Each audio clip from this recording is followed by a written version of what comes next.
Vandag leer ons meer van een van die mees ikoniese en indrukwekkende roofdiere op aarde, die leeu.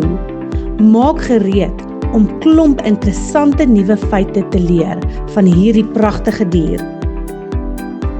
Die leeu is een van Afrika se groot vyf. Hulle pels is 'n geel-goue kleur wat hulle goed in die lang gras kamoufleer. 'n Leeu se tong is baie grof en kan met 'n paar lekke jou hand oopskaaf. Leeu's is die enigste katte wat saam brul. Selfs die welpies brul saam. Hierdie gebrul duur gewoonlik 40 sekondes en dit kan tot 8 kilometer ver gehoor word. 'n mannetjie leeu se maanhare begin van die ouderdom van 18 maande groei tot die ouderdom van 5 jaar. Hoe donkerder die mannetjie se maanhare is, hoe ouer is hy. Die maanhare beskerm ook sy nek wanneer hy in 'n bekleierery met 'n ander mannetjie betrokke raak oor gebied of oor beheer oor die trop.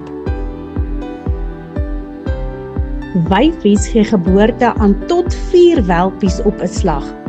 Wanneer leeuwelpies gebore word, het hulle kolle wat hulle help kamoufleer. Leeu's leef saam in troppe. 'n Trop leeu's bestaan gewoonlik uit gemiddeld 15 leeu's. Elke trop het sy eie gebied wat hulle baie goed bewaak. Hulle merk die gebied deur te brul en die mannetjie urineer teen bome, struike en klippe, selfs op die grond. Leeuwyfies is die primêre jagters.